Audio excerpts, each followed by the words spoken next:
अस्सलामु अलैकुम वरहमतुल्लाहि वबरकातुहू। मैं हाफ़िज़ मुख्तार सऊदी अरब आभा से आज एक इम्पॉर्टेंट टॉपिक लेके आप लोगों के सामने आया हूँ। वो टॉपिक है कि आप फ्रॉड से कैसे बचें। ये मेरी आप बीती कहानी है जो मेरे साथ हो चुका है, तो मैं चाहता हूँ कि आप लोग के साथ इसको शेयर किया जाए। काफ़ी लोग इससे बच सकते हैं और इसके अंदर हम आपको ये भी बताएंगे कि कोशिश करने वाले की कभी हार नहीं होती।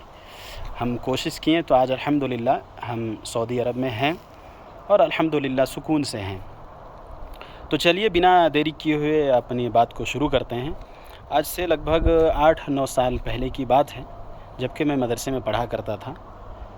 शोबा हिफ्ज़ को मुकम्मल करके मैं आलिमियत कर रहा था, पढ़ रहा था। अरबी अव्वल का एग्ज़ाम समथिंग मेरा हो चुका था और मैं सानी में जाने वाला था।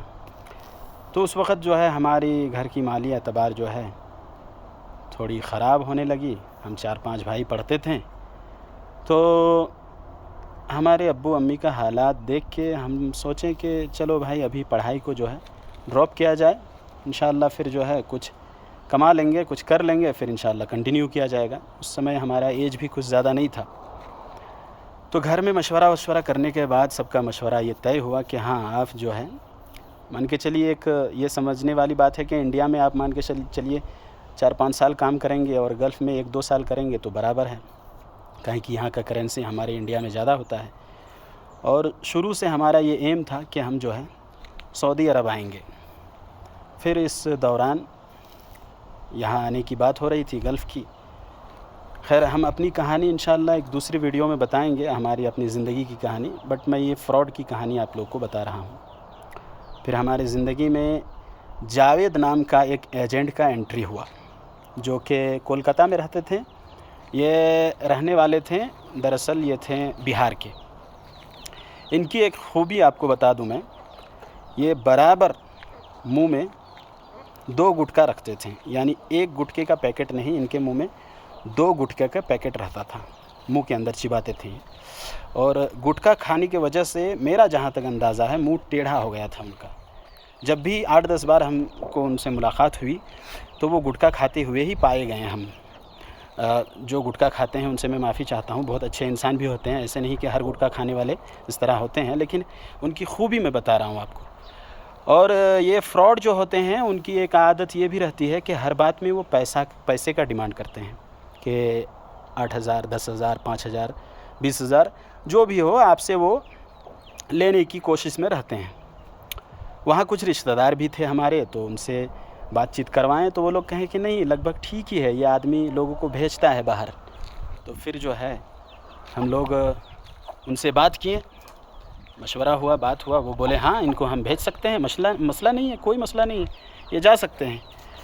फिर वो बोले कि चलिए आप जो है वैसे तो मेरा इरादा था, एम था कि हम सऊदी अरब जाएंगे, लेकिन ये बोले कि नहीं, सऊदी अरब के लिए आपका जो है एज नहीं हुआ है, 21 प्लस होना चाहिए सऊदी अरब के लिए। चलिए मान लिए, लेकिन आप जो है दुबई जा सकते हैं, दुबई के लिए आप जो है अप्लाई कर सकते हैं। फिर वो पैसे वैसे का डिमांड किए, हम लोग पैसा वैसा उनको दिए। उसमें हमारे ग्रुप में समथिंग 8-10 लोग थे। सब लोग कोई, अब हम मालूम ही होगा कि इंडिया के लोगों को कैसा हम लोग का हालात रहता है। कोई क़र्ज़ करके दिए, कोई किसी से ले के, कोई कुछ बेच के, उनको जो है हम लोग पैसे दिए। फिर जो है बातचीत होती रही कि अब जो है वीज़ा आने वाला है, टिकट आने वाला है, वीज़ा आने वाला है, टिकट आने वाला है। इसके दौरान मेडिकल था, मेडिकल मैं भूल गया, माफ़ कीजिएगा। वो मेडिकल हम लोग को करवाएं। मेडिकल करने गए, जब गए हम लोग, तो मेडिकल में सिर्फ जो है ये चेस्ट का जो होता है वो लिए, ब्लड कुछ भी नहीं, मुझे याद है। और कुछ फ़ोटो वोटो लेके बोले कि हाँ बस हो गया, आप फिट हैं। वो शाम को ही बता दिए। 5,000 रुपये वो मेडिकल का भी लिए हमसे। फिर हम घर आ गए, बोले कि अब टिकट आने वाला है। इसके अंदर बहुत सारी और छोटी छोटी बातें हैं जिसको मैं इग्नोर करता हूँ, मेन चीज़ आपको बता रहा हूँ। फिर टिकट की जब बारी आई तो टिकट जो है आज आ रहा है, कल आ रहा है, आज आ रहा है, कल आ रहा है। इसके दौरान वो जो है वीज़ा आने से पहले पैसे ले चुके थे, समथिंग 40,000 के आसपास। और फिर जो है टिकट के लिए भी 20,000 वो ले लिए। समथिंग 60-65 हज़ार के आसपास वो लिए। मेरे आने जाने के खर्चे, कोलकाता हम आप 7-8 बार आना जाना किए जब, तो समथिंग खर्च हो गया था मेरा कि 5-7 हज़ार मान के चलिए। उस आज से 8-10 साल पहले 70-80 हज़ार के लपेट में हमारा खर्च बैठ गया था। हालांकि हमारे रिश्तेदार जो है वो बाद में जो हम लोग पैसे दिए, जब उनको थोड़ा बहुत पता चला कि ये आदमी सही नहीं है, तो वो लोग ज़िम्मेदारी लिए कि बाद में हम लोग 40 हज़ार जो दिए थे तो वो गारंटेड खड़ा हुए थे हमारे रिश्तेदार। कुल 60 हज़ार रुपये उनको हम लोग दे दिए। मेडिकल का भी 5 हज़ार रुपये दे दिए। फिर जो है टिकट की जब बारी आई तो टिकट आज आएगा कल आएगा, आज आएगा कल आएगा, और वीज़ा आज आएगा कल आएगा मेडिकल के बाद। फिर वीज़ा लेने जब गए तो एक इलेक्ट्रॉनिक असिस्टेंट दुबई का वीज़ा हमको दिए, जो मेरे पास अभी पड़ा हुआ है। वो वीज़ा लेके हम घर आए। 1 हफ़्ते के बाद वो बताएं कि 1 हफ़्ते के बाद आपका जो है टिकट आएगा। फिर 1 हफ़्ते के बाद जब टिकट के लिए गए तो पता चला, रात को हम पहुँचे, सुबह को पता चला कि वो भाग चुके हैं। खुलासा कलाम ये है कि वो भाग चुके हैं। कहाँ भागे हैं? तो वो बिहार भाग गए हैं। अब हमारा उस समय कुल पैसा दिया हुआ था टोटल। अब जब 8-10 आदमी का जो ग्रुप था उनसे पता लगाएं कि पता चला कि कोई सामान समेट के भरा हुआ था बैग में, कोई जो है रिश्तेदार से मिल चुके थे, अपनी बीवी को जो है रो धो के अलविदा कह दिए थे कि देखो अहलिया हम जा रहे हैं, दुआ में याद रखना, और इंशाअल्लाह कमा धमा के आएंगे हम दुबई से। और ये जो है बंदा फ़रार हो गए। बहरहाल फिर इनसे जो है पैसे वैसे रिकवर हुआ थोड़ा बहुत, और जो रिश्तेदार गारंटेड खड़ा हुए थे वो पैसे हमारे रिकवर हो गए। बाकी 20-30 हज़ार रुपये हमारा इसमें नुकसान हुआ। यहाँ सबसे बड़ा नुकसान मेरा ये हुआ कि मेरी ज़िंदगी जो है इस आदमी की वजह से, बेहतर अल्लाह ताला जो है हमारे तकदीर में जो मुक़द्दर में लिखा है वो तो होता ही है, लेकिन मैं यह कहना चाहूँगा कि यहाँ टर्न पॉइंट ये आया कि मेरी ज़िंदगी यहाँ पे जो है बिल्कुल एंड हो चुकी थी। मेरी पढ़ाई का जो है ख़त्म हो गया था वो जज्बा। पढ़ाई जो है बिल्कुल रास्ते से, पटरी से हम उतर चुके थे, और जो है सारा खलत मलत, क्योंकि हमारा इरादा था कि हम नदवा जाएंगे, अच्छी तरह से पढ़ेंगे और इंशाअल्लाह जो है आगे तक पढ़ेंगे, मदीना यूनिवर्सिटी तक पढ़ेंगे। बहुत सारे दिल में अरमा थे, सब आंसुओं में बह गए। फिर जो है हम केरल कर्नाटक में जो है इधर उधर भटकते रहें, काम करते रहें। ये फ्रॉडिंग होने के बाद वो फ्रॉड वीज़ा भी हमें थमा दिए थे इलेक्ट्रॉनिक असिस्टेंट का। ये सारा वाक़या हुआ। हर रास्ते पर चलने वाले राही को जो कि गल्फ़ आते थे उनसे हम अपील करते रहें कि भाई आप जो है थोड़ा देख लीजिए, हमारा थोड़ा कर दीजिए, आप जब जाएंगे तो हमारे लिए भी काम देखिए।